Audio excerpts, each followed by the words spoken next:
Hello, my friends at Gloria Day. Osheta Moore here. I am sitting here at my dining room table thinking about you and your lovely community and how excited I am to be spending the summer and fall exploring the intersection of contemplation and activism with you. I have found that the calls to action are never ending. There are going to be so many opportunities to show up for the brokenhearted in the world. There's going to be so many invitations to do good work. There's going to be so many good causes, inspiring leaders to listen to and learn from, places to spend our money and our time, those precious resources. Because injustice is an ever present part of our world, the invitations to meet it with God's goodness, God's care, and God's truth are there's so many. So I'm not worried about when when something happens, an invitation to show up is available to peacemakers. I'm not worried about that. But what I have noticed is that it's really unclear why we are showing up for those spaces.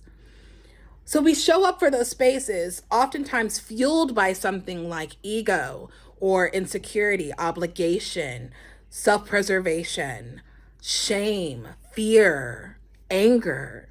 And while those are valid emotions and valid fire starters, they are not healthy to sustain the fire of justice within ourselves, within our community.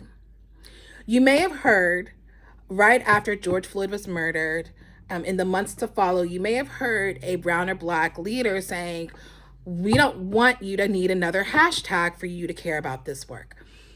That's because the big question is, what is your why?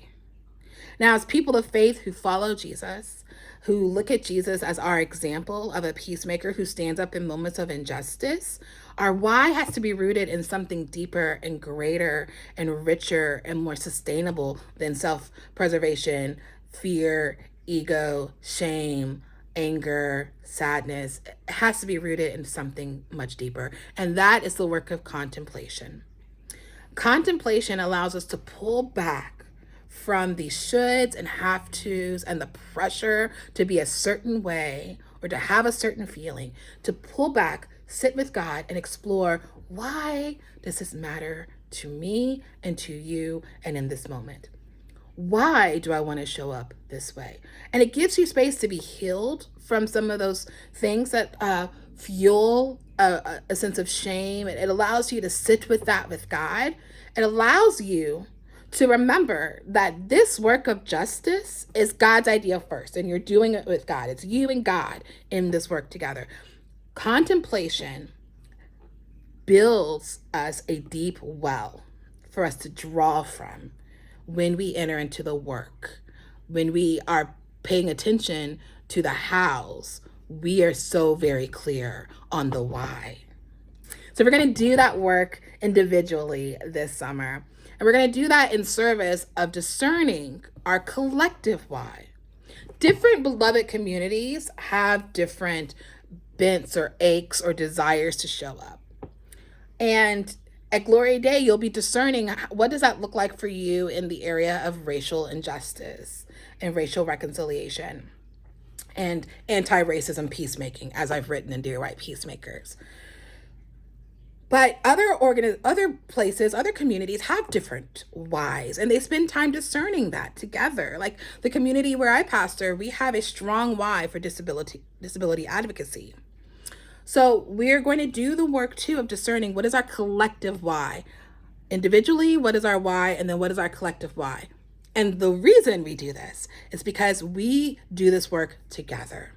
We need to remember that we are not the only ones who are showing up on our own for the work of justice, of making the world right. We are making the world right together.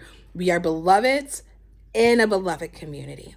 So that's what we're going to be exploring together, how contemplative activism fuels us individually and collectively to know our why so we can show up with wholehearted hows.